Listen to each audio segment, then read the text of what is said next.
Hello दोस्तों, good morning.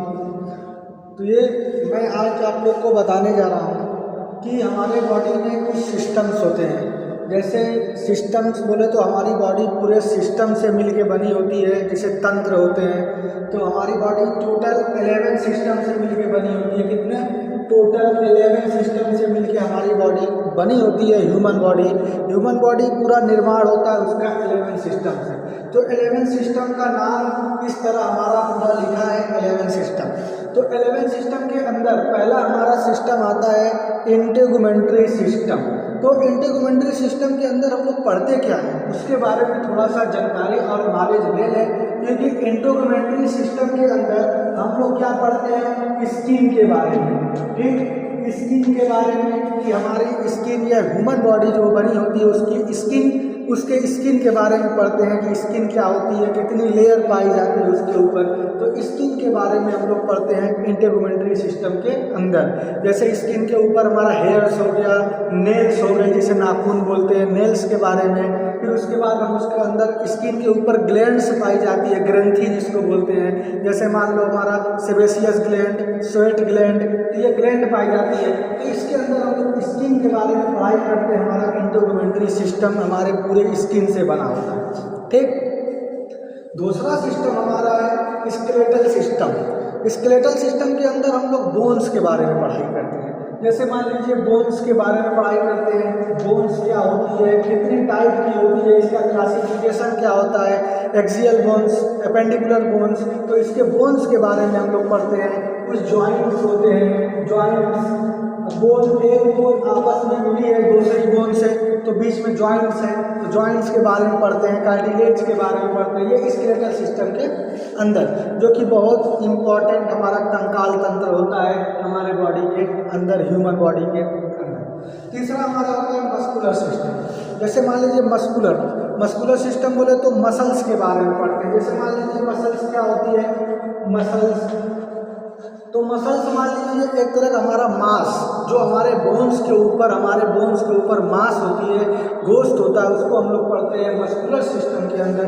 तो हमारा मसल्स के बारे में पढ़ते हैं कि मसल कैसे कंट्रैक्शन करता है, कैसे रिलैक्सेशन होता है, मस्कुलर सिस्टम के अंदर सब पढ़ेंगे मसल्स के बारे में। ठीक, चौथा हमारा होता है एंडोक्राइन सिस्टम। एंडोक्राइन सिस्टम के अंदर हम लोग इसके बारे में पढ़ते हैं हार्मोन्स के बारे में। जैसे मान लीजिए कोई हार्मोन्स है तो हार्मोन्स के बारे में पढ़ते हैं कि हार्मोन्स किस ग्लैंड से कौन सा हार्मोन्स निकलता है। जैसे एग्जांपल के लिए ग्लैंड्स हमारी बॉडी में बहुत पाई जाती है। जैसे मान लीजिए हमारा pineal gland, pituitary gland, adrenal gland, pancreas, thyroid gland, parathyroid gland. लेकिन हम लोग एंडोक्राइन ग्लैंड के बारे में हम लोग हार्मोन्स के बारे में पढ़ेंगे। उसके बाद हमारे क्या होता है कार्डियोवास्कुलर सिस्टम। कार्डियोवास्कुलर सिस्टम के अंदर हम लोग पढ़ते हैं हार्ट, ब्लड वेसल्स,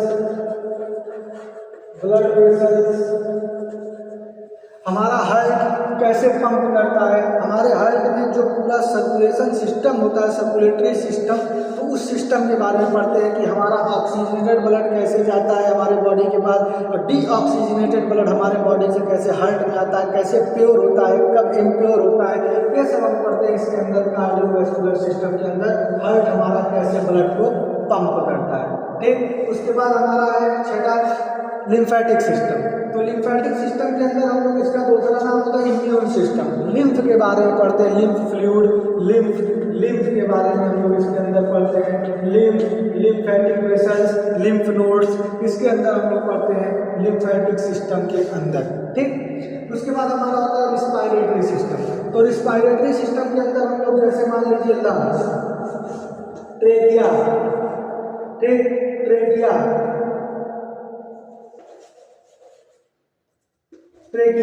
इसके बारे में हम लोग पढ़ते हैं। जैसे मान लीजिए ट्रेकिया हो गया, एल्वलाई हो गया, ब्रोंक्यूल्स हो गया, ब्रोंकाई हो गया। अब हमारे कैसे हमारे हार्ट के अंदर, हमारे लंग्स के अंदर कैसा हमारे ऑक्सीजन और कार्बन डाइऑक्साइड एक्सचेंज होती है, कैसे हमारे बॉडी के अंदर जाता है, सब कुछ इसके अंदर हम लोग पढ़ते हैं रिस्पायरेटरी सिस्टम के अंदर, श्वसन तंत्र के अंदर। ठीक, उसके बाद हमारा आता है डाइजेस्टिव सिस्टम।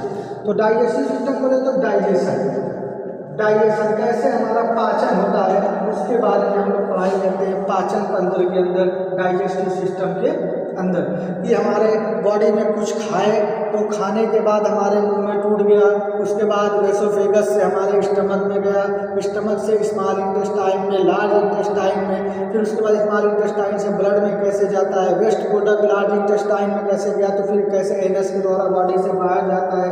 पूरा प्रोसेस हम लोग इसके अंदर पढ़ते हैं डाइजेस्टिव सिस्टम के अंदर। बहुत इंपॉर्टेंट सिस्टम्स है हमारे बॉडी के 11 सिस्टम। उसके बाद हमारा आता है नर्वस सिस्टम। बहुत छोटा सिस्टम है लेकिन बहुत कॉम्प्लिकेटेड सिस्टम है। नर्वस सिस्टम के अंदर हम लोग जैसे मान लीजिए ब्रेन, स्पाइनल कॉर्ड और नर्व के बारे में हम लोग पढ़ते हैं। नर्व के बारे में जैसे मान लीजिए ब्रेन से निकली कौन सी नर्व है, 12 पेयर। स्पाइनल कॉर्ड से निकली 31 पेयर कौन सी है, ठीक। उसके बाद वही जो नर्व है दोनों से निकलती है उसको नर्व बोलते हैं, ठीक। तो इसके अंदर इस नर्वस सिस्टम के अंदर पूरा क्लासिफिकेशन है कि central nervous system, peripheral nervous system, फिर पेरिफेरल नर्वस सिस्टम के अंदर आता है हमारा somatic nervous system, autonomic nervous system, फिर उसके ऑटोनॉमिक नर्वस सिस्टम के आता है sympathetic nervous system, parasympathetic nervous system. तो ये सब हमारा पूरा ब्रेन और स्पाइनल कॉर्ड नर्व के बारे में हम लोग नर्वस सिस्टम के अंदर पढ़ लेंगे।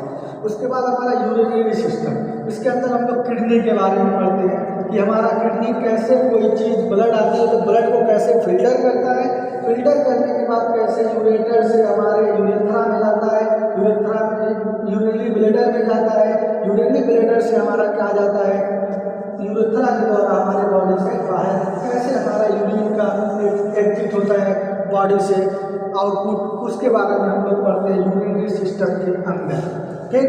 हमारा वेस्ट प्रोडक्ट जैसे यूरिन, ब्लड फिल्टर हो गया तो यूरिन बना, तो यूरिन बॉडी से कैसे निकलता है, बॉडी के बाहर जाता है। उसके बाद जो अच्छा ब्लड होता है फिल्टर होने के बाद किडनी से वो बॉडी के पास रिटर्न चला जाता है, ठीक। उसी तरह लास्ट हमारा है रिप्रोडक्टिव सिस्टम। तो रिप्रोडक्टिव सिस्टम के अंदर साफ साफ हम लोग को क्या पढ़ना है, male and female sexual organs,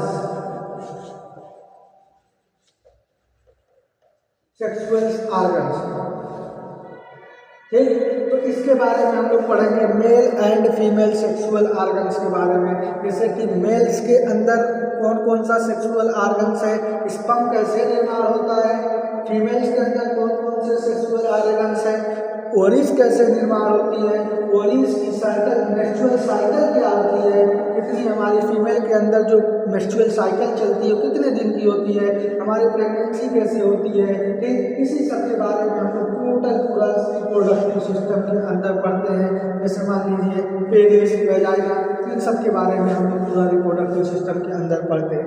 तो ठीक, हम लोग ब्रीफली देख लिए हैं कि 11 सिस्टम हमारे बॉडी के अंदर होता है, उसके अंदर हम लोग क्या क्या पढ़ते हैं उसके बारे में थोड़ा सा जान गए हैं, ठीक। अब एक एक करके हम लोग नेक्स्ट लेक्चर में हम लोग एक एक करके सारे सिस्टम्स के बारे में पढ़ेंगे और कुछ सेल्स एंड सेल्स के बारे में पढ़ेंगे, टिश्यू कितने टाइप के टिश्यू के बारे में पढ़ेंगे। तो ये सब हमको पढ़ना है एक एक करके। आज के लिए इतना ही, थैंक यू।